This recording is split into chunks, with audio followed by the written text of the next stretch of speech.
Welcome to Best Perspective. This week's guest, I'd love to introduce, sitting right next to me, widely considered one of the greatest of all time in the sport. I'm going to give him the best I can for a Jason Kelsey-style introduction. Division I college national champion, 10-time USA Club National Championship, 9 with Revolver, 1 with Pony, 6-time AUDL champion, Empire, Roughnecks, Flamethrowers, Spiders, 4 teams, 2-time WUCC champion, 2010, 2014 with Revolver, 2-time WUGC champion, both in the open division with the USA, 3-time World Games champion, 2009, 2013, 2017, of course, with the USA, along with personal accolades, all club first team in 2013, 14, and 15, all AUDL first team in 2014 and 2015, and AUDL MVP in 2014, 2015, along with a long list of silver medals, other accolades that are not quite the very top, but a very shining resume indeed. Bo Kittredge, welcome to Best Perspective. That was impressive. You could do it better than I can. I probably have more practice at your stats than you. Ulti TV has blown the bank for the Bo Kittredge interview. We've flown him all the way into Nice, into the personal studio. He gets a whiskey to go with it, but it is a nice coincidence that Bo has a part of his personal life that brings him nearby, and we get to connect, and he's been so good to sit through an interview. Looking forward to it. It's been a pleasure getting to know you. Yes, sweet, man. I agree completely. On the show, generally speaking, we want to get to the bottom of kind of how people got into the sport, and then basically everything about your career and what you did. We're going to probably go for at least an hour here, potentially more. But I guess where we do start is at the very beginning of your ultimate life. I know you're from Fairbanks, Alaska. You come from the tundra. But at what stage were you in your life when you first came across ultimate, or when ultimate kind of found you? I was at the stage where my mom was trying to get me out of the house for any means necessary. And she had found many sports: broomball, fencing, curling, cross-country skiing, and eventually she found ultimate frisbee, which at that time was a little bit different than what it is now, especially in Fairbanks, Alaska. It was a little bit more of the hippie people were just kind of getting together to have a good time to play ultimate frisbee. But there was one guy on the team who was serious about ultimate frisbee, and so he was sort of became my mentor and best friend, and he kind of taught me how to really play ultimate frisbee when I was around 12 or 13. It's when it started kind of showing me that there could be more to the sport than just hanging out and having a good time. Do you remember that guy's name? Peter Delamere. Peter Delamere. And was he in Alaska short term, or is he a dude who lived in Alaska and learned the sport there and brought it from somewhere else? Yeah, he played in college, I think, or I'm not sure how he picked up the sport, but he was one of the rocket scientists of the university up there. So super smart guy, and just had spent a whole lot of time studying the game from a bunch of different perspectives, because he did the whole nerdy scientist thing on the sport. This is how all the teams are running offenses and defenses. So it kind of got somewhat of a understanding. I still thought he was a little crazy because no one else talked like that up there.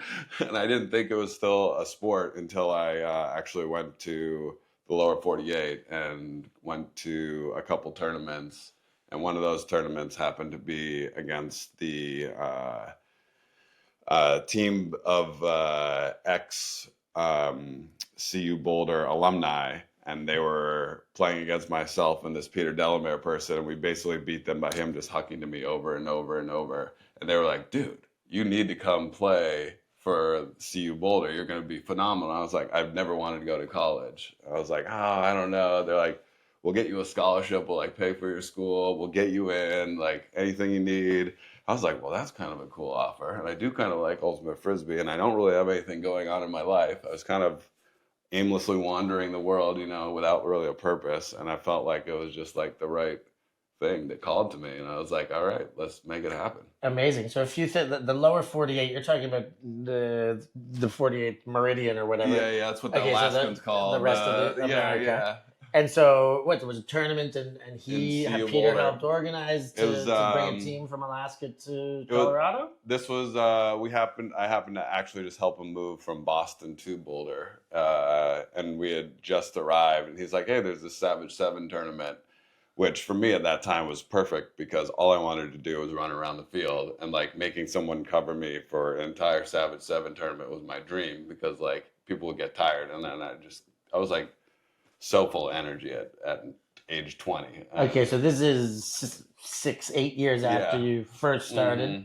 And in so I'm gonna revert back. We'll come there. In those 6 to 8 years, so as a 12-year-old, you started. You played probably recreationally once a week, kind of thing with this.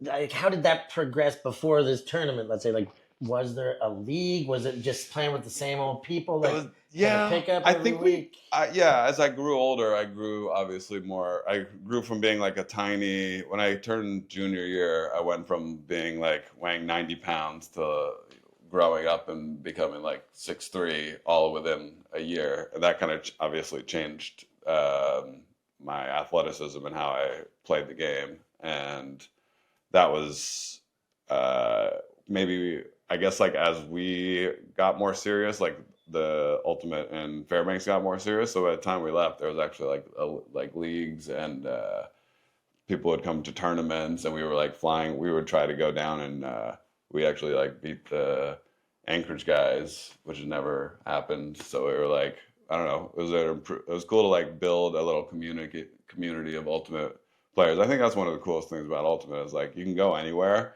and if you like are passionate about it, you can like get it started with like very, like it was 8 cones of frisbee and a whole bunch of volition. Make Ultimate happen. Passion, Yes. Okay, so and the other thing I want to go back to, you said your mom tried you out in a bunch of sports. She was trying to keep you busy. I guess there might not be shitloads of recreation up in Fairbanks is my one guess, I suppose. But 2, did any of the other sports kind of stick? Did you stick around with other sports? Basketball was the closest. I really got into basketball when I was junior year, kind of after I started playing a lot of street ball, and I absolutely fell in love with that sport. And when I went to college, we would go play with the CU football players, which was really fun because they're like really athletic, but also, and they love basketball, but not nearly as good as the basketball team. So that was some of the things I'd do for fun. Nice. I know you do a lot more sport now, and we'll maybe touch on that as we go. So Fairbanks from 12 till 18 or till 20 by the time you're in Colorado.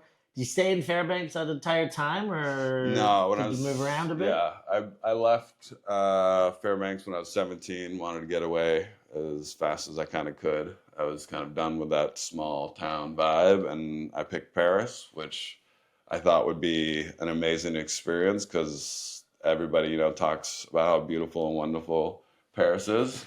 But I showed up not speaking the language, and that did not go so well. So even though I stayed with a French family and tried to learn French, my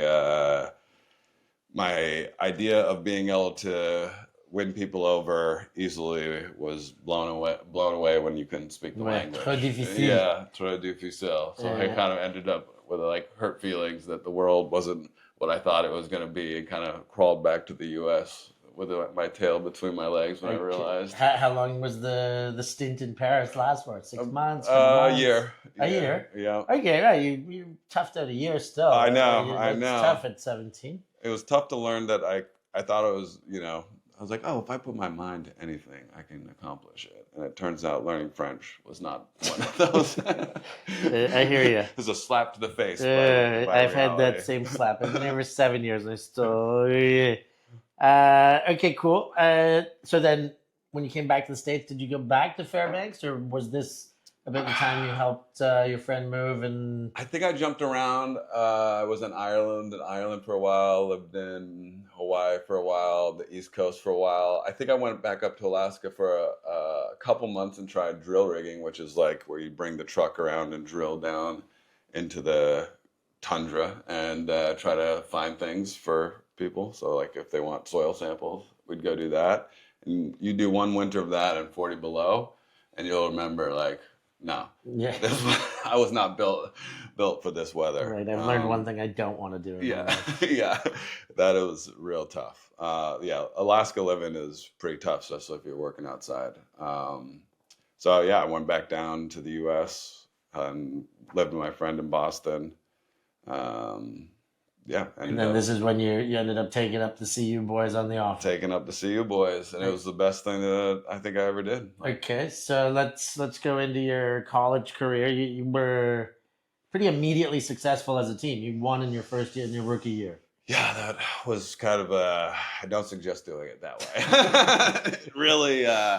It really puts you your head in the wrong place as far as you to instantly win with like and think you're the best, and then start losing every year after that for like I think I went through like 5 or 6 years after. Right. I think your next 3 years you had so you had 3 more years of college. Yeah. And then I guess your graduation year would have been 2009 or something. You still Yeah. played Bravo that year. Yeah. But I guess yes, between your club Yeah. and college years after that, I think you got one silver medal, a lot of silvers, and a lot of bronze, and Yeah. outside of bronze. That was rough. That was good for me though. It crushed that ego I had right So back. you would you say you win your first year, you get a scholarship. Yeah.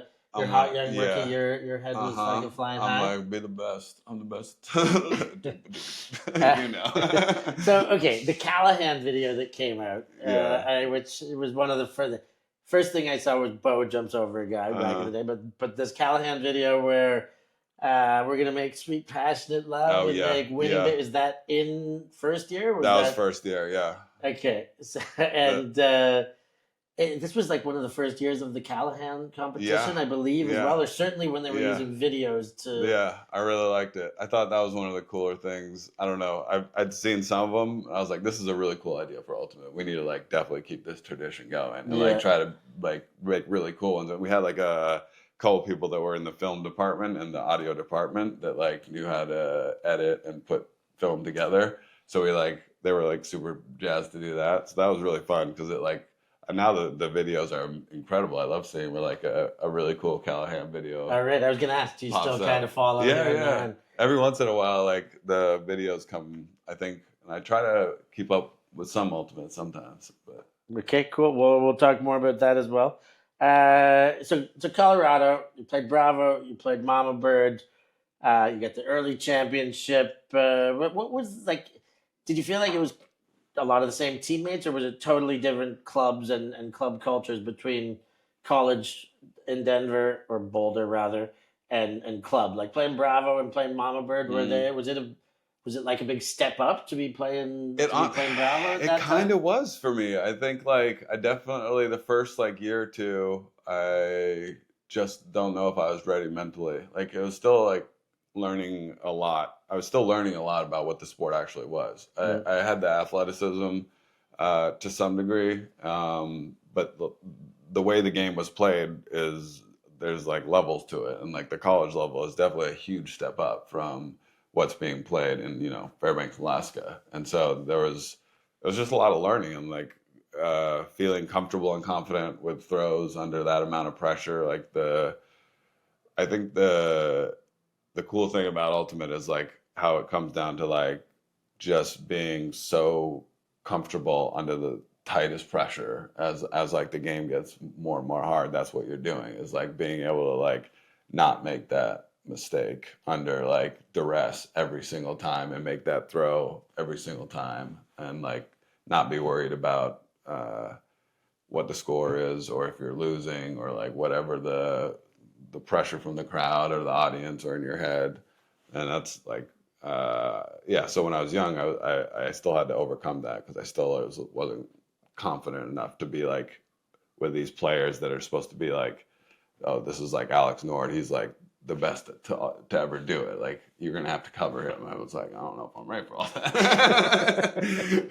So eventually I was, eventually like a couple years in, like you start feeling good about like yourself, or you're like, okay, maybe I can go to the next level. Maybe I can like play in this higher, because it is all like the better play, and there's a step up from like college to club, even back then. Yeah. Like it's still, and they still go a lot harder. It's adult men that care, rather than children. Like there's a lot like big difference. Yeah.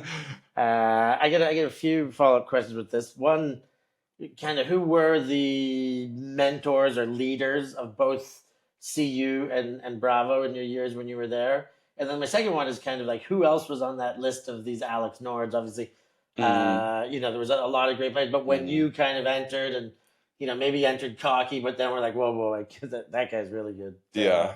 So, we'll start with the kind of either mentors or leaders that kind of were running the ship. Maybe you looked up to it in your college days and in Bravo. Yeah. So the main guy that comes to mind is probably Richter. I don't know if you've heard of him. I know. Like he's a kind of a fireball player, like really intense energy. Maybe something like a Dylan Freechild, but even more aggro probably. Like just really cared more than anybody else on the field, And he was the first kind of guy that I met in college that kind of like showed me what like it really meant to buy in. Like he was 110% bought in. Like everything he did was so that he could win. Right. Yeah, which was like cool to see. And I think it kind of helped me, buy into the idea that you could care about this thing that maybe not everybody else cares about, but if you guys all care about it, then it's pretty fucking cool. And so I think that was like,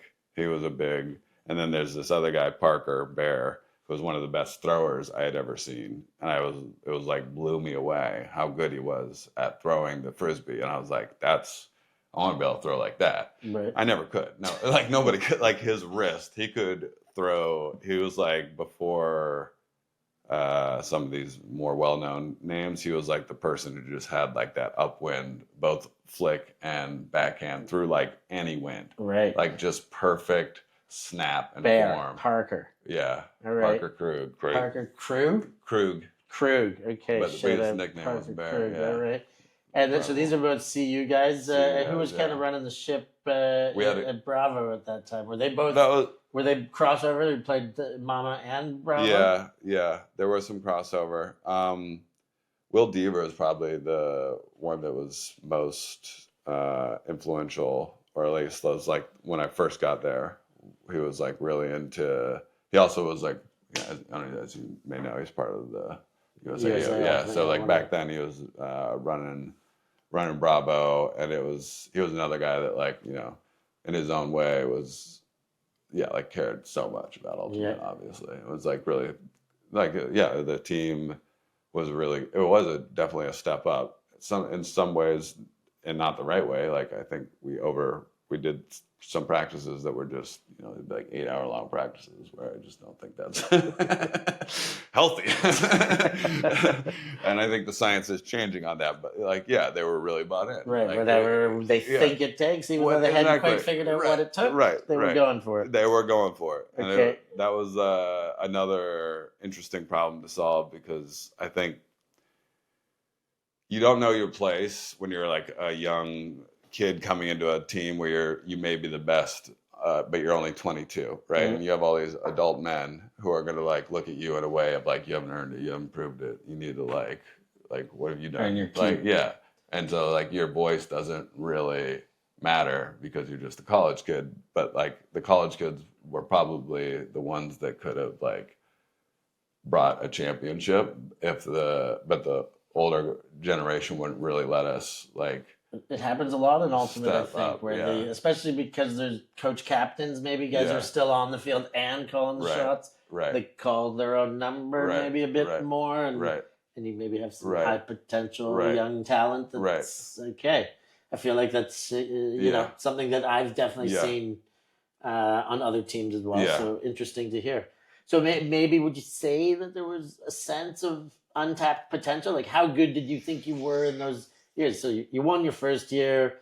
You played on a Bravo team that got a medal in those years. But did you kind of think you could have got more out of yourself? Where was your head at in those years? Yeah, I definitely think we could have. I don't know. Again, it goes kind of back to that thing of not really having opportunity to be in charge of a team, like just because we were the younger generation, so we had to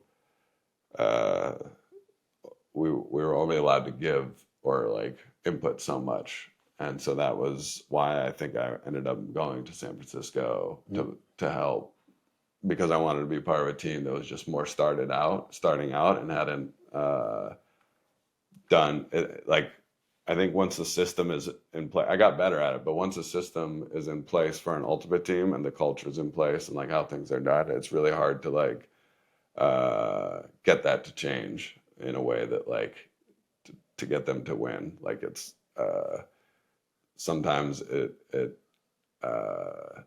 old ways of doing things are hard to let go of, right? And they need to be blown up. They need to be like changed a little bit, or like or blown up, totally blown up. So you were obviously good enough in 09. Like I mean, by that year you got selected to World Games. Mm-hmm. It's the same year you moved from Denver to San Francisco. Mm-hmm. Were those two things linked at all? Like, was it?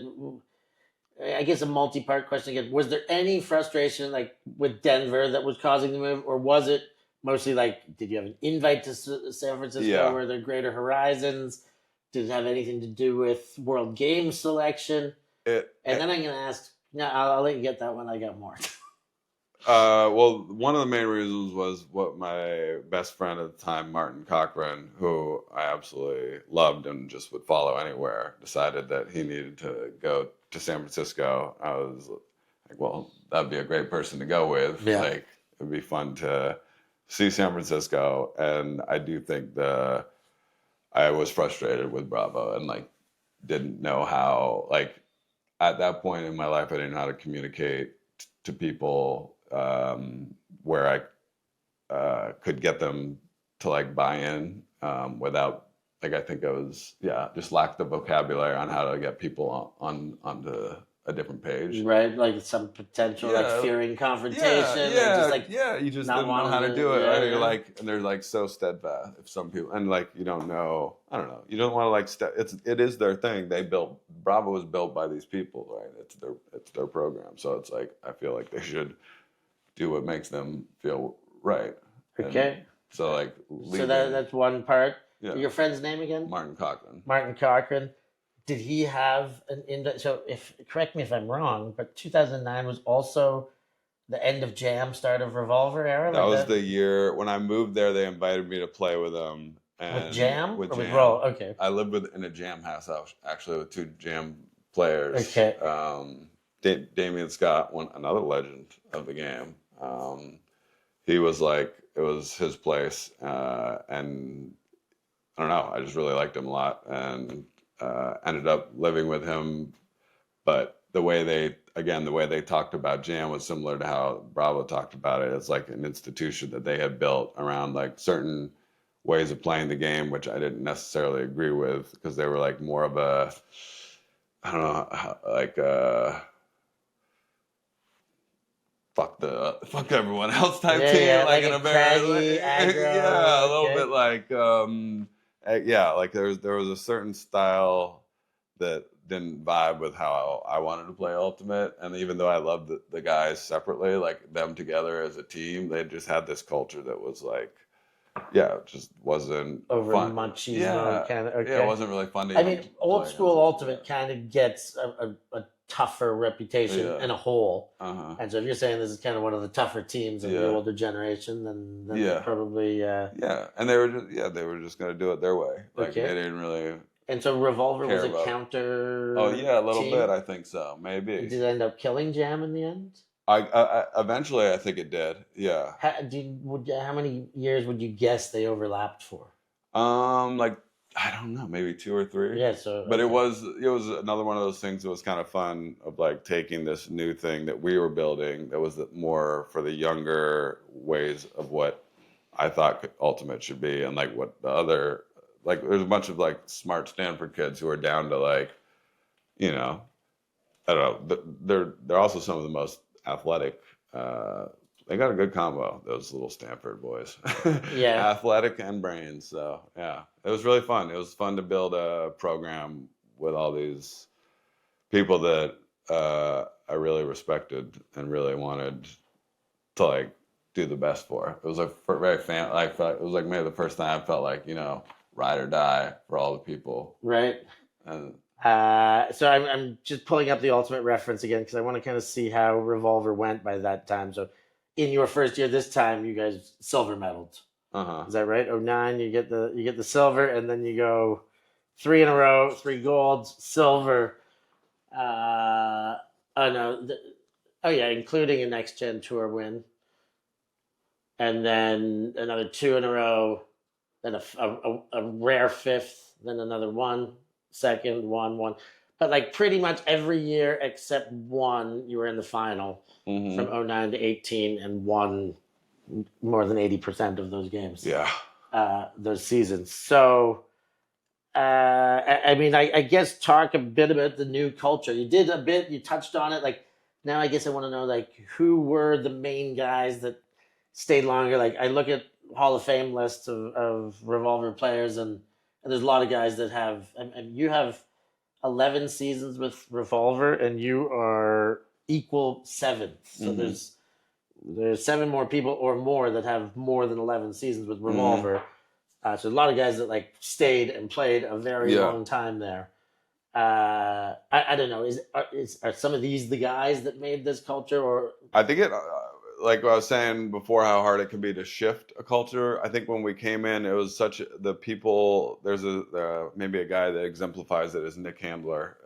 Like he was a person that he had probably spent the last few years building Revolver, but was like okay and understood to like let the people that had certain skill sets step up and like help shape what the team should be. And it wasn't like he had no ego about it, which is like kind of what you need. Like you need the people to like allow whoever is at the best position to do that job without like being like, oh, I need to be we gotta let him play. He worked hard too. Yeah. So it was like really cool there was just it was a whole bunch of nerdy, smart, athletic players that just and like we loved.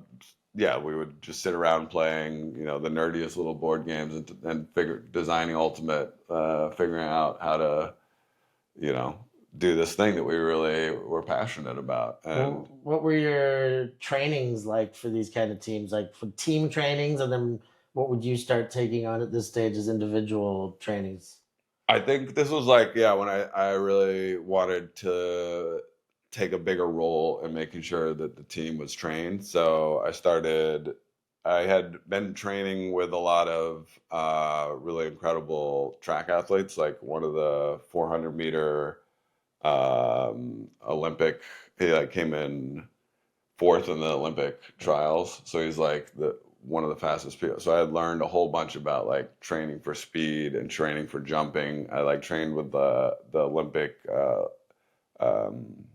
power lifters that trained at CU. So I'd like had all this knowledge about how to get people running faster. And I was like, let's just get people doing plyometrics, doing these weight programs, like training like real athletes. Like it's crazy. Like some of these people, when they started first, where they left, like they just really took to it. And you seeing their progression from like being kind of a scrawnier, you know, mildly fast, and then going to just a super powerful athlete who was able to like jump and change directions and like have it all. Have it all. Players.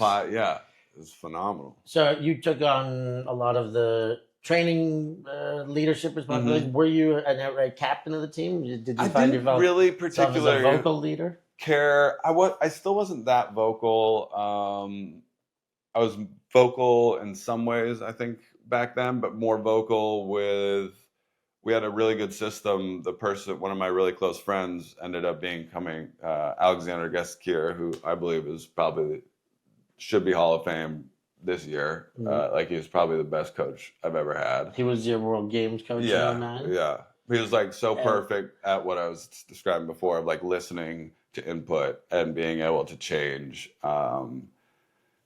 Yeah, like he just wanted to win, and like he would bring it. He was very good at like synthesizing the information he was getting from all of us who had like many different opinions of like what was going, and like knowing who to listen to at the right time. So he was Revolver coach and World Games coach. He ended up Yeah. coaching on the other side. And then he did. Yeah, I think he was like. I think went on to be a phenomenal women's coach. Which Yes, is really cool. Yes. Yeah. Crazy. Okay, so the super. I love hearing about how this team went. As far as first thing, social culture about Revolver first, and then I want to know about like San Francisco community culture. Like, how was it? The same guys jumping once the AUDL and the MLU came, and you were jumping to spiders, and then flamethrowers and spiders. Yeah. And what was it? Dogfish. Mm-hmm. These kind of same dudes just putting on different shirts and trying things out. Yeah, that was another thing that took a fair bit of effort. That I knew it was going to take effort because ultimate players require such effort when it comes to like getting them to like do something. Back then, people did not like the idea of refs. It was like the sport was going to break. I mean, some people still are that way. Yeah, that's kind of where Europe's at now. Yeah. So it's like there were a lot of people who were like, we're not gonna jump over and play this professional stuff, and I was me doing a lot of advocating on behalf of at first was it MLU? Yeah, MLU. Yeah. Like at first I was like, let's try this. We gotta like, if we ever want it to be a sport where we can have like a lot of people playing that can't maybe afford it or like want to do something that I don't know. I'm a big fan of professional sports, so it's like I think it allows the potential for it to become professionals, first steps. Yeah, and I think it would be really fun for a lot of these players, and that was my goal. Was like if we start building it now, and like 10 years, hopefully people will be able to like do it as a living, which would be like super fun. Yeah. Like there's no better feeling than being a professional athlete where you're on a sport that you love, where you're like, oh, I don't need to do anything other than just focus on playing Ultimate. Like show up and play, be good at what I love. Yeah, super. There's a slight mind change where you're like realize you're doing it professionally, and it does. I feel like. What did it just like double your fatigue? Like were you training twice as much in the same seasons now? Or? Yeah, I mean then it was like really hard because I wanted to win all the things. I was like, let's try to win the world. Let's try to win the professional. Let's try to win the clubs. That was crazy. That was like. In 2009 you did all three, I think. Yeah. Which was insane. Like it was like so like trying to peak for like. I want to check your reference here. Maybe you did in 2013 as well. It was so hard. Like I would be so tired by of these multiple because you have these multiple seasons, and then you usually get injured at some point during it. You have to like figure out what you're gonna. Yeah. Mostly the same dudes, would you say? Yeah, I would say we started. One cool thing certainly in the first years when it was Dogfish Spiders was the first team you played for AUDL. Before Flamethrowers, yes. Yeah, and then Dogfish was. One of the reasons why Dogfish kind of went away was USA was having World Games that year, right? And we told them not to put any of their stuff on training camp days. I was like, look, to us, like this is the peak of the sport. We're gonna like prioritize. So if you do this, like you're going to screw yourself.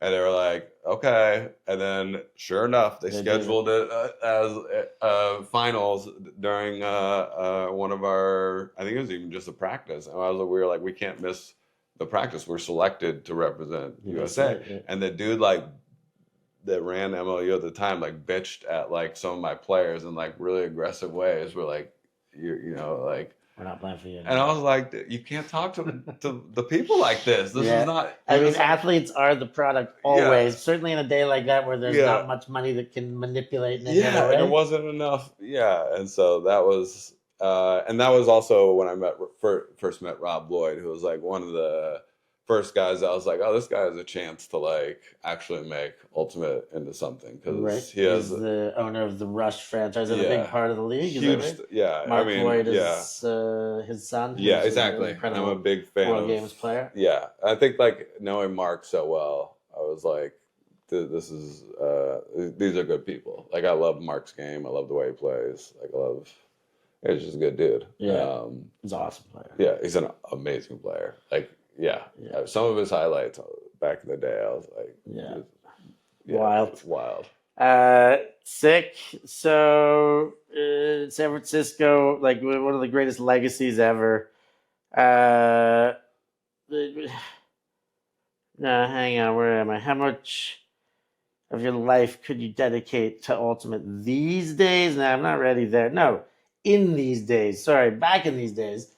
How much of your life did you ever have part-time jobs? Like, were you getting paid enough to kind of to just go full Ultimate? Like you were playing a crap load. What else were you doing? In between, like to try and fill your pocket here and there. Worked at some pretty random jobs. Worked at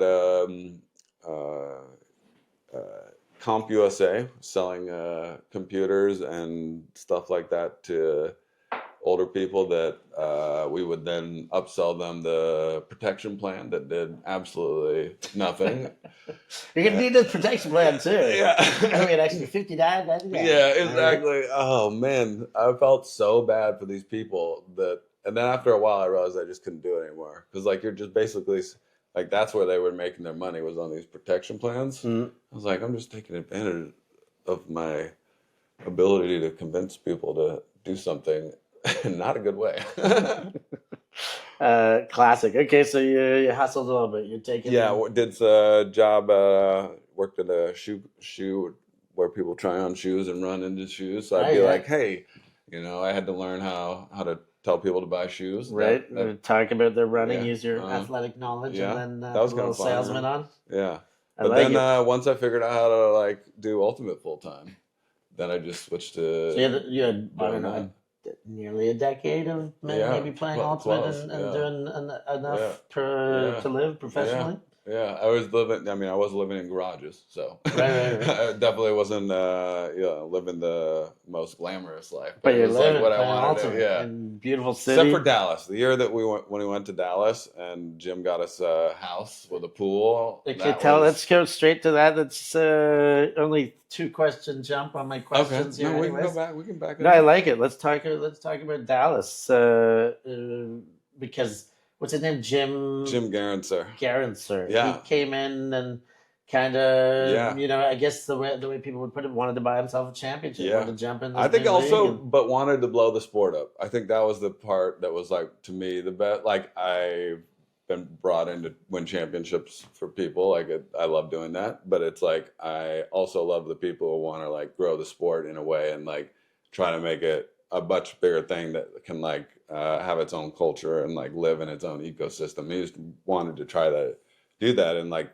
Texas, which is like, not the known for Ultimate. So it was like a really cool experiment of like, can you get a community to buy into this sport that they don't know much about? And can you get like of fans? And we like built the stadium out of like bleacher. We like rented a space, put bleachers up, and made our own style of field, and then went around to all the schools and would like teach camps at all the schools. We'd go to all the businesses and like partner with all the businesses and try to like get people to like. And so everybody on the team was an employee of the Dallas Roughnecks and lived in this place. Mostly just Dylan, Jimmy, myself, and Kurt to some extent. So Kurt Gibson, Dylan Freechild, Jimmy Mickael, and Bo Kittredge. Yeah. Brody Smith was on that team? Yeah, he was on the team. I'm down to, if Brody wants to come out and like be part of the team, I was down for it. Yeah. So, I mean, Brody Smith at that stage was playing club where? Like, where was he? Was he Florida guy? I think, no, he might have been, I don't know. He really wasn't playing that much. Right, he would just trick shot. Yeah, I mean, trick shot from the beginning. Yeah. Anyways. And so I guess you're saying like he was trying to blow up the sport by like bringing in all this, like Brody definitely had a well-known profile. Jimmy, Yeah. Dylan were on the Yeah. Dylan wasn't on the next gen bus, but these guys coming up with a lot of hype, I guess. We got a film crew together that was we're gonna film all the games, make sure we're gonna do like a documentary. We're gonna do just like a whole bunch of content just to like try to figure out how to get content. This started a content days kind of. Yeah, it was kind of like this is like I mean, and Jimmy is probably he's been on Instagram since he was born, so he like had a pretty good understanding of like let's just create content for people to follow, and like that'll be how people get to know us and get to know the sport. And it was fun. It was like definitely a lot of experimenting that we'd seen in other sports and wanted to try in ultimate. Nice. I love a super team. I love putting superstars together. Yeah, you do. I've seen some of your super see how they go. Teams. So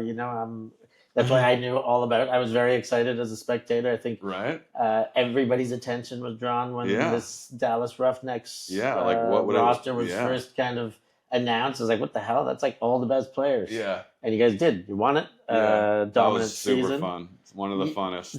The next year you lost to Toronto in the finals, I think, in 2017 by then, maybe. 2016, 2017.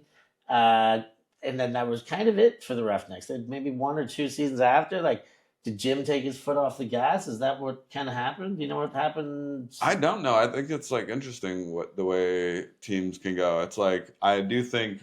I mean, Jim and I were very much kind of a team when it came to like ultimate. I feel like when I was with him, like he could do anything, but like if he doesn't have the right maybe person like coaching him through, like it's not easy to like figure out how to get a super team together. Like usually it will require it's very players. Difficult though. Yeah. But like you're good at it. Kidding.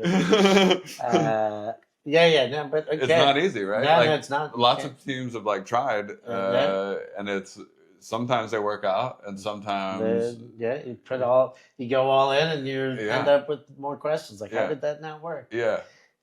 Crazy. Okay. Number 50. Why? That was because I decided I wanted to have a 50-inch vertical. I was back when Vince Carter was Toronto. Vinsanity was like taking over. What I saw when I was like what I want to be athletically. I was like, that is the most beautiful thing I've ever seen. The way this person can jump, I was like, I want to be able to jump like that, and like. It was claimed that he had a 50-inch vertical, so I was like, all right, we'll put 50 chasing 50. Yeah, chasing 50 never happened. But boy, it was fun to like jump really high. I never thought I'd jump as high as I did, for sure, like or run as fast as I did. So I think though, like the feeling of weightlessness you get when you get to a certain like jumping ability is like really cool feeling. It does sort of feel like you're flying. Like it's like. Have you ever not worn 50, or has it been every time? Always. Registered game, you're number 50? Yeah. How does it feel to be the second best number 50 in the world? Obviously, number 50. Obviously, kidding. So, talk about your skill set then. What do you reckon is like your... Rank your tools. Like, as far as on the field, like, what was your most deadly skill set? I think...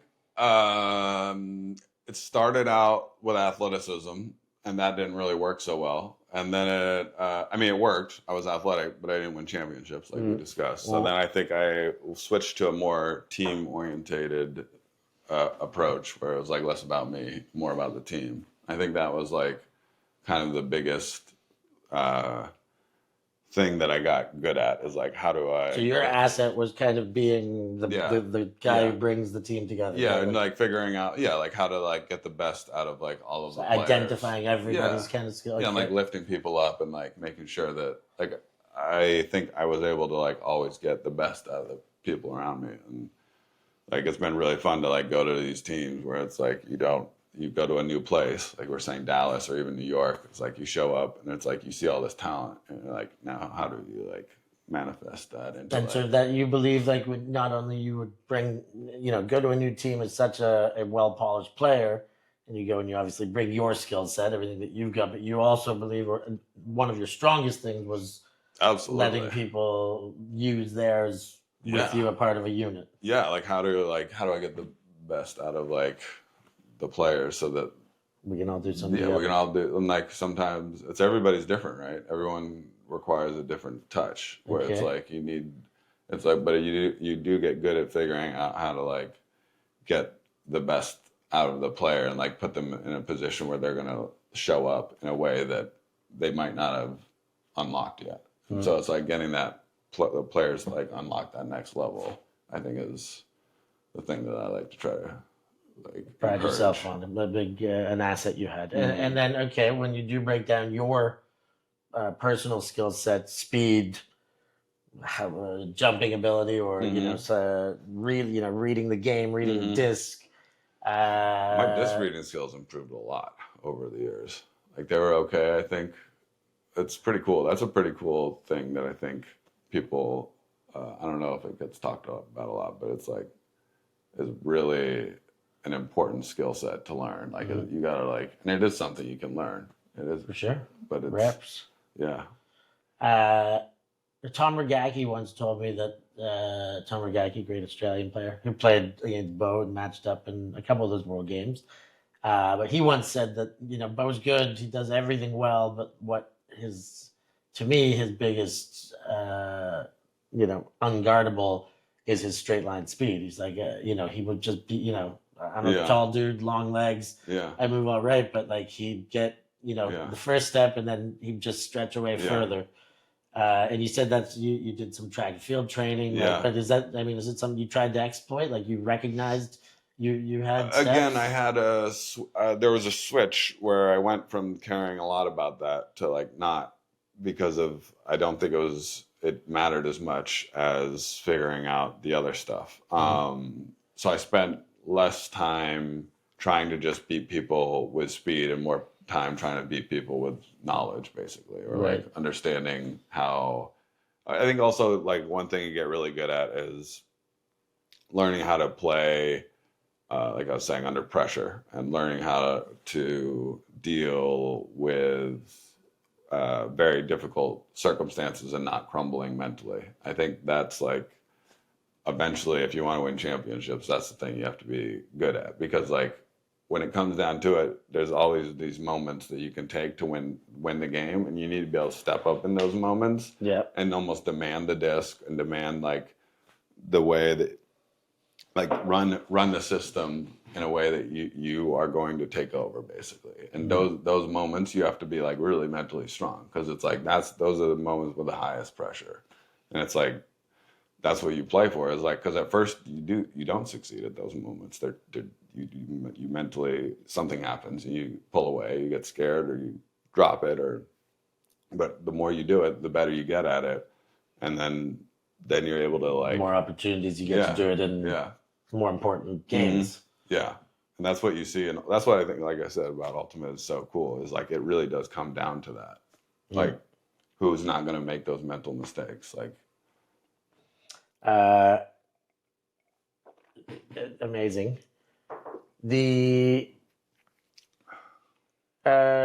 one skill that I've heard criticized of yours in the past is your throwing ability.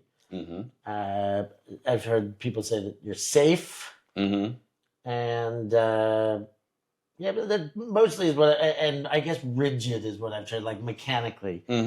How do you feel about hearing a criticism comment like that? And do you agree with it? How do you rate your own throwing? I like it. I think like that's a nice way of saying it. I do think for me, I ended up taking an approach that was more based around percentage, like similar like Moneyball approach. It's like, what are the percentages of completion? And as long as like I was holding myself to the highest like potential completion percentage, I knew that I was always going to be a better receiver than a thrower. So it's better that whatever that shot is, more difficult shot, should be to me, or like I should be the one being like, I'm going to catch it like more often. So it's like a target. Yeah. So, and I had people, I've always had people on my team who are really good throwers. So it's like I would want them to be the ones taking those shots. So it's like it never felt, especially because like, you know, how many shots do you take? Like, I mean, the game is changing, I think, but like back then it was like people took a lot more shots. And if you're going to have somebody shooting it, you want it to be the best shooter. Yeah, like those like 9 shots should cover. But you obviously have throws. I mean, you know, in games of lesser value, like, is there any throw on the field you don't have? Like, no, I there's throws I won't make because I think they're too dangerous, right, or too risky. And I think like it's interesting watching how maybe IO throws are starting to go away, or like certain throws are going to start going away because it is going to end up being like whoever more defendable. Yeah, like a more percentage. Like it is all about the percentages. So like the same fourth shot they say to never take, there's a reason. Statistically, it's like going to be a little bit hard if it's like coming straight over your head on a very narrow rail. Like, yeah, shit gets tricky. Make the game easy. Okay, so you know, at this stage you went to New York.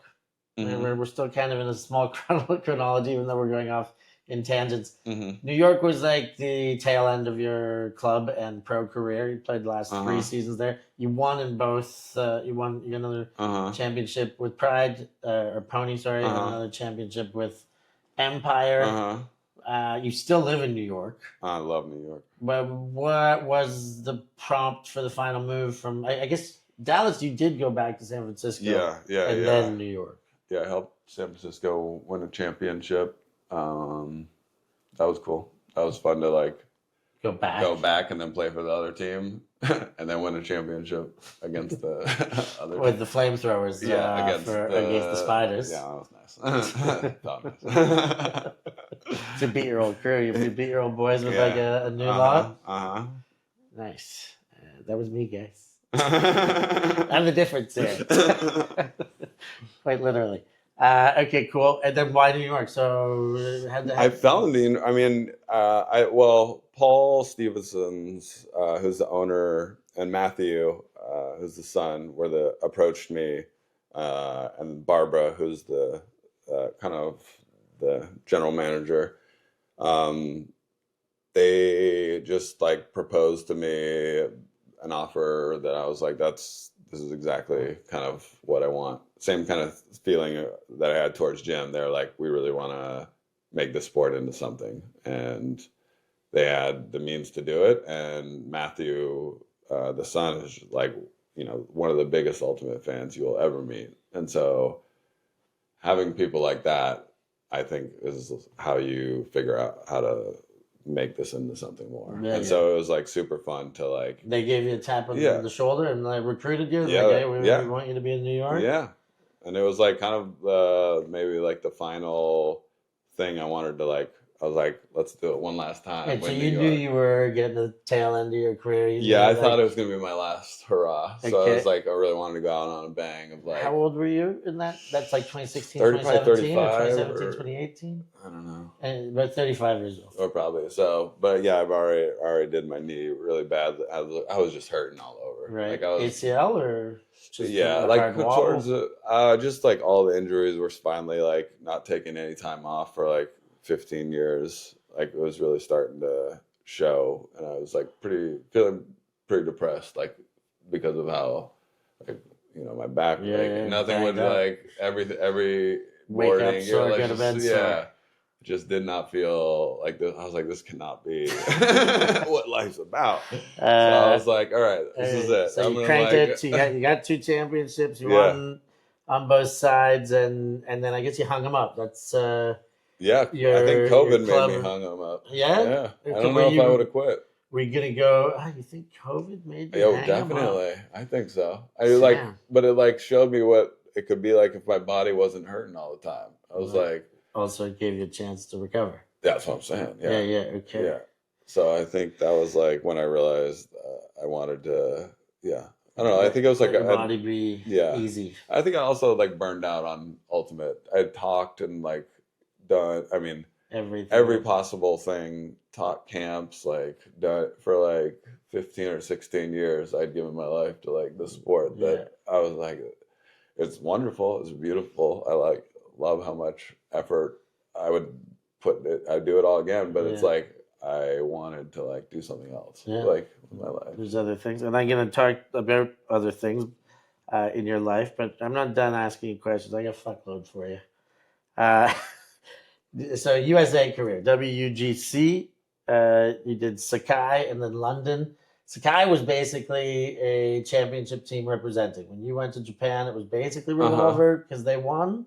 And then the year after was London. That was like the first time it was like selection Team USA. Is that the difference between those two? You might be right.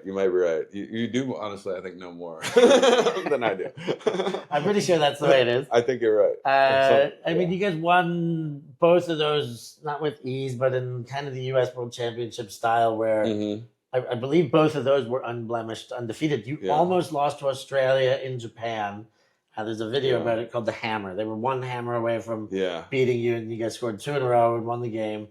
I guess if you don't remember too much, crazy. I wonder if, for me, I wonder if that's why they went from the championship team represents because it's getting too close now. You're right. Like, it was like, and maybe that game had something to do with why there was like, okay, fuck this. I remember all-star team now. And I was one of the people who was like, it's stupid not to have like, why are like, I love Revolver, but like, come on, this is an opportunity to put the best men all together on one team. Like that would be cool. Like, why not? I don't know. I'd never seen anything like that. USA's never lost a game since then. Yeah, I mean that's what it should be. I mean, like, of course, there's still more people playing in the USA. Yeah. They have the higher, they have more option for a creamier cream of the crop. Like, I think it's really cool how the other countries are catching up now. Catching up, which is bit pretty by cool. Bit. And the smaller the format, the more they seem to be in it. So then 2 world championships, both open. World games now. So first time you played mixed? Like, did you ever play mixed besides world games? I grew up playing mixed. There was only mixed. My mixed journey has been a good journey. I think that it made me become a better person at communicating with women in general. Like, I think learning to, in those stressful situations, how to like behave yourself, like, and I don't know, I think men aren't really taught how to communicate so well. And I think some of the women in Ultimate have done a great job of like explaining to people like me how to have difficult conversations under pressure with people, or about like, I don't know, the Ultimate community, has a lot of like people that have a lot of opinions, but I do think that there's a lot of people that understand how to talk about communication. I think that's one of the cooler things about the Ultimate community is like, I do think there's a lot of dialogue that people want to try to have about the sport or like whatever it is. And it's a very, I feel you're right. It's ethical, it's forward thinking, it's kind of outspoken to some end. It's great. I love the Ultimate community for the same reasons. So on field, though, first time playing with women, you get to learn a lot, you take a lot in. It was super fun. Yeah, I guess talking about the 3 different campaigns, I will say that you were the all alone 3-time World Games champion. This year, your teammates Dylan Freechild, Grant Lindsley, Chris Kocher, and Carolyn Finney have all got 3 now as well. So their first campaign was your last campaign in 17. I love those players. Are phenomenal. They're like some of the best players. Like, I love. How cool is that? See, like, cool. Because your legacy goes back to 09 World Games. Now we're at 2025 World Games, and you've played with those people, and the people that go back to 02 and have played with, a lot of them played with you. It's what does that kind of legacy in this sport mean to you? Like, knowing that you can do so much to kind of pass the torch. That is an awesome feeling. I think I was fortunate enough to be able to watch some of the World Games this year, and it's still some of my favorite Ultimate to watch. Like seeing Dylan Freechild make that spectacular block against Germany, brought back after he just made the error. Yeah, I know, it is nice. That's the best thing about Ultimate. It's crazy. That's the best play of the World Games. It's been really fun to watch. I think like Kayla Helton is also somebody that's like really amazed me on the World Games. Like her ability to stick with it for so long. after being like, I was with her, An alternate dating before. her at the time, the first time, and then like seeing her like go through that whole process again, and then still stick with it, and like, and seeing her how she plays now, like she has impressed. Like grown significantly on all the areas that she struggled with back then, and is also maybe a better athlete than when she was in her young 20s. It's like she's like defied. Like if I could do that, maybe I would have kept playing. Like my body was not like that. Kayla Helton is on so many people's favorite player of all time. Yeah, radar. It's a really cool story. Yeah, amazing, including mine. Yeah, she's amazing. She'll be on the CFC team this year, which I'm very excited about. Okay, so did you have what are your favorite World Games memories for your own 3 champions? You lost a game in 2 of them, and in Cali, you guys went undefeated champions. You lost to Colombia in Poland, and you lost to, oh goodness, where were you? In Taipei, you lost to somebody. Yeah. I can't remember. It might have been Colombia both times. Anyways, we'll get to the bottom of that. Actually, do you have any, memories? Which one you like the most? A favorite moment in any of those tournaments, or what jumps out the most to you of your World Games? I guess maybe winning the first one. In the finals, I was very young and very excited, and then I was like. It was the first time that I was like saying like pump up things to like my teammates about like, let's go. Yeah, I don't know, like acting like like I don't know, very exuberant and like had more energy than I think I've ever had. Because to me it was like the Olympic. Like I didn't think that or know if Ultimate would ever get in the Olympics. So to me it was like the pinnacle of what I thought Ultimate was in this huge stadium with like all these people cheering, and it was like.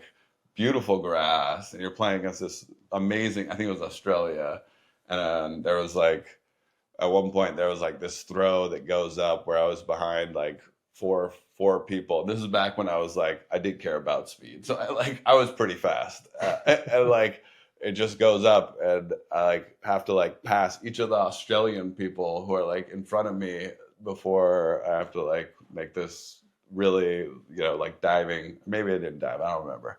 But it was just like a really incredible run. And I just remember seeing the disc go up, and I like turn. I see all the Australians that are like, I'm gonna have to like pass them.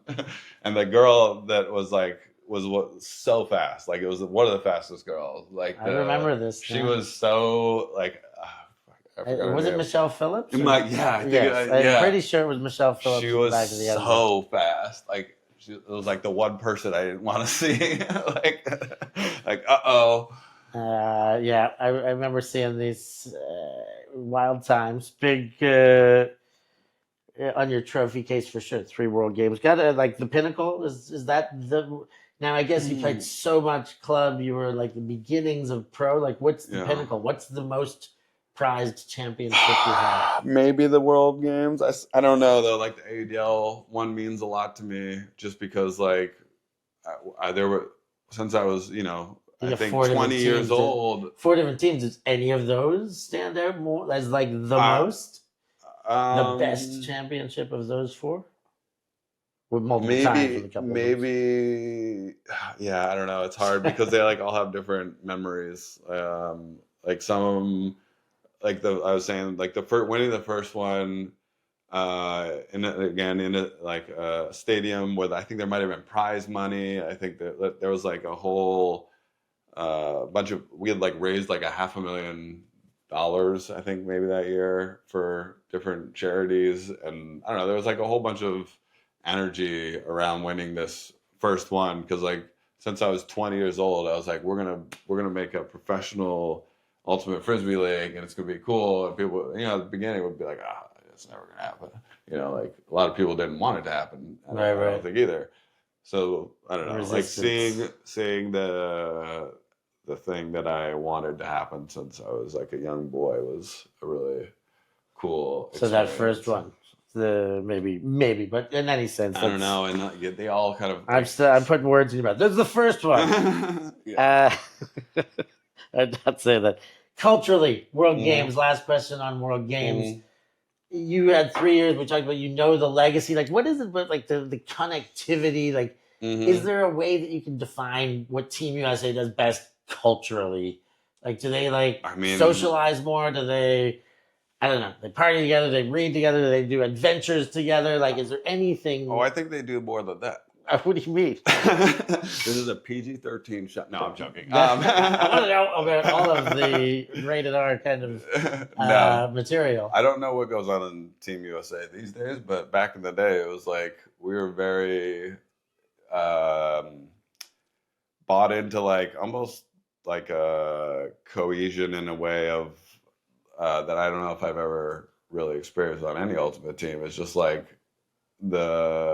I think everybody maybe knows it's so special and really wants and trusts the other people that they're like down to. I mean, it's like all people have like put so much of their life into Ultimate, and I think that like brings you together in a very small way. And then it's you're going to be up against the situation of like a lot of pressure of like you maybe are always supposed to win, but it's like you're going to have to overcome some stuff. Like no team has not had to overcome like these very difficult situations. And I think you just figure like the best way is going to be like to dive headlong into like loving your teammates as like quickly as possible. And I think having like good coaches, like Maddie obviously is, one of the biggest Buddhist guys we have when it comes to like bringing the love. Tsang. Yeah. So having him involved, having Dutchy, having like, and it's like the players, like the top players are so good. Like, I think every year I've always been so impressed with like the kindness from the top players and their ability to try to like and make sure everybody's included. There's never like any like inter-team like really. I mean, there are like some inter-team like problems. There always will be, especially when they're doing the cut, which is always one of the brutal, maybe the most brutal like conflict that will happen in the team is that cut is going to like splinter like relationship in a little way because like people are going to feelings are going to should have been them, could have been this, right? But people, I don't know, it is an impressive skill set. You're right. For now I want to give you some rapid fire questions. I guess you kind of had a tough time touching on this when I said the greatest championship of them all, but I'll put it as biggest accomplishment in the sport. Is there something that you can say? On a rapid fire answer. I think World Games. World Games. Okay. Best single game you've ever played? Does one pop in your head? Beating Bravo in the World Games with Revolver when they were like a stacked Super Tube. Okay. In World Championships. Italy. In what? Yeah. Lecco. Yeah. All right. In the semi-finals. Nice. And you guys went on to win that? Yeah, we went on to win that. They were so good, that team, that Bravo. I was like, I looked at my team, or I looked at their team. I was like, and that's your old team as well, and that must have been fun. I remember you playing in that final. You had a heck of a game. Best play you have ever made. A man who's famous for Beau jumps over a guy. That's probably it? It's got to be. Okay, even though this is rapid fire, like that was like your second year, or third year. Exactly. Playing? See, I peaked, and then athletically, I did peak back then. Because then I stopped like. And so what? You didn't even realize you jumped over him because you look at the camera and you're like, "Did I just jump over him?" Yeah. Yeah. That was a dream I had like a long time ago. Has that ever come close to ever jumping over anybody ever again? Did I? Yeah. Oh, I think people Matt Rader's jumped. Matt Rader. Have you ever jumped over anybody else? I don't think so. That might be members only. I'll let Beau jump over me. You'd never be able to. I'd get off the couch. Most prized club championship is the first one. First Revolver. Yep. Most prized world. I guess it's only 2 if you don't count World Games. And Revolver again. So the first one of those ones. 2, like I was struggling mentally. I was like, am I ever gonna win again? Am I ever gonna get this monkey off my damn back? Your GOAT.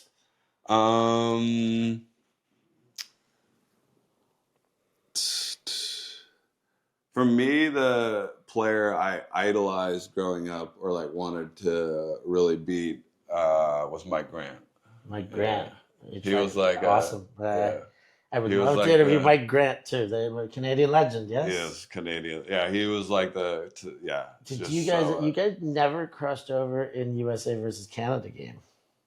I don't believe. Yeah, we never. I think I also kind of missed his like peak days. Like, So did you ever play him Colorado versus Furious or? Yeah, we played him a bunch. Like, but I think it Denver? was like maybe more towards the end of his career. It wasn't like at his best, peak. best. I would have loved to, like, I don't know. Straight? I think like one of the like if you're gonna choose maybe the GOAT of like a player you would want on a point, maybe Jeff Babbitt. Like Babbitt, all right. Like he was a beast of a like him at when he was his I don't know whenever his best is, but few like years back, maybe but it's he's a few still years back. awesome. But Yeah, maybe it's now. I don't know. Like I haven't. Yeah, but I don't know. Like he's a bad mamma jamma. He takes up a lot of space. He takes up a lot of any space. disc he wants. Yeah, exactly. And he's like he plays the same way I do when it comes to like being careful with throws. Like I feel like he doesn't really want to. He's got him if he needs him, but just doesn't really high want percentage. I like those two choices. Best coach you've had? Gasquier. Alex Gasquier. Dutchy, as they call him. Dutchy, do you know why his nickname? I don't. I do. Of course, I was probably told at some point, but no, I don't. This is going to be a tough one, I think. Favorite teammate or best probably teammate? Ashland, just because he would throw it to me no matter what I did. And you guys had all 11 I think he was of your probably the Revolver person years who were with him? Yeah. And then you played 1 or 2 World Games with him. I don't know if it was 1 or 2. You definitely played at least 1 Worlds with him. 2012 Sakai. He was so lazy though. It was so hard to get him to like get in shape. Like he was just one of those people. He was like a sloth. Like it would be like careful who you're talking to. Sloth, one of my favorite animals. No sloth hate here. Now to the young players out there, we have a honey rum. Yes. What is your advice to being a great elite player? If you're talking to kind of somebody who's in the sport, wants to be good, like what's one piece of Beau advice how to get good? I think like put yourself in the situations where you get to play Elite Ultimate. So like find whatever it is, like try to play the highest level you can always play. Like get involved wherever, like whatever level you can get to, like jump. Get there. Don't play loyalty. Don't play development. Play. Get to the highest. Whatever, like, and that way you get to like play under like the thing I was talking about earlier, like the pressure of being guarded by somebody who's not going to give you an inch, the pressure of having to throw with somebody who's bumping you and like touching you and like all up in your business all the time, and like you get to see what that's like. You get to see like where it's not going to be an easy thing, because I think like when you're playing only easy ultimate, then it's like you develop like a lot of bad habits, and like you think you're better than you actually are. You need to like always be pushing up against the boundary of find the best and play against them as much as possible. I get some questions that I had earlier up here. I was reading my questions. I told you I'm happy to share them. But I want to know, so if it's you and Ashland he's your favorite teammate, if you could assemble 5 more of your teammates you've ever had in your life to make the ultimate 7 line of Beau teammates. This might be tough. You'll have to be leaving some great players out, but where do you think that next 5 starts at? It depends on what we're doing. Are we trying to are we playing a whole tournament? Are we playing 1 point? Are we playing, I don't know. Okay, no, like universe it's point? It's a 7 point. Yeah, 1 universe point when everybody's well warmed up and in their prime form. So, and we're on offense or defense? On offense. On offense. We'll put Cassidy in there. Rasmussen. We'll put Russell Wynn. When he cared. So he's a Revolver teammate? Yeah. He was like I think he might have even made World. Mm-hmm. Maybe. I gotta check. Maybe not. Okay, Russell Wynn. He's incredibly he's one of those players that you have to get him to care, but if you can get him to care, like just so dominant, so athletic. Like there's a few years there where he was just like couldn't be touched. It was insane. Like it was so springy. Okay, Cassidy, Russell Wynn. Joel Schlockett, probably. Schlockett. Legend. All all Revolver so far. You haven't gone any. Oh, I thought you wanted me to choose Revolver. Oh, I thought you said No, choose your your all-time best. teammates. Like this is like all-time. So it all-time teammates of anything. Yeah, should we start over? You want to start over? Sorry. Let's start over. Yeah. I thought you were Because I do want to know. I like it. Yeah. I mean, I was like- in any sense, it's a super strong line. But let's go like World Games teammates. Oh, New York anybody. teammates. Oh, like USA starting 7. Yeah, like the dudes that have played with you that would make the best effing line ever. Because you played with a lot of greats. Yeah. Well, that would be hard. Wow. Who are the greatest of those greats that have been your teammates? It's like they blow Beau's mind. Like, whoa, I'm playing with this dude. He's that good. That's a good question. Probably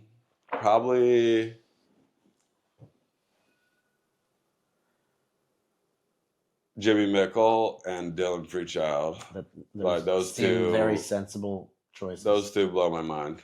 Like Yeah. both of them, like at their peak, are lights out. lights out, just and lovely people. Like absolutely, you want them on your team for sure. Like, I'm assuming Ashlyn Joy peak stays on your list. Yeah, absolutely. Okay, so now you're at 4. Yeah. Yeah, and Babbitt, I think, has to go up there. Okay. And you played Babbitt Empire year? And Pony? Nice. That's crazy, Beau and Babbitt. Yeah, it was I really remember. Fun. It was I like do really. Yeah, you had to bring my. It was like you got to like watch him come into like his. Yeah. He was like he wasn't that. I think he was known maybe on the East Coast. Yeah, I mean, but he was still new on the he was pro new on the scene. New on the Super I didn't League. really know much about him, and then I showed up. I was like, oh, look what Daddy got for Christmas. Okay, so you got Ashlyn, Dylan, Jimmy, Babbitt. You're 5. You got 2 more. Mike Grant in his prime. Mike Grant. But did you play with Mike Grant? No, they're still going to be teammates you played with. Teammates. You can't take Grant. Damn it. But I respect the choice, of course.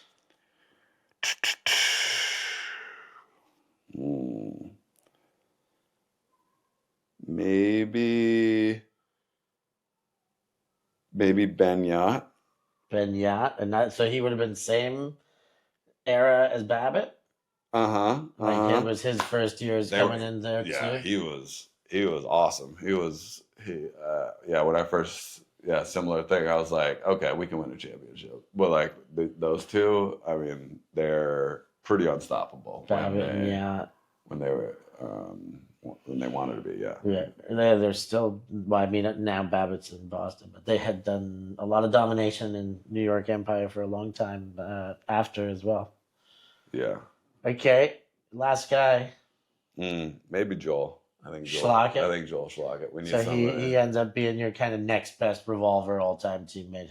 Ashlyn Schlockett, I suppose Cassidy Rasmussen. Well, I'm also doing this based off positioning. Yeah, okay. I wasn't doing just like they all have. There's always a reason. Ladies and gentlemen, thank you for joining Best Perspective. It's been an honor to extract your ultimate career from you, Bo. Thank you very much. I feel extracted. All right. Yeah.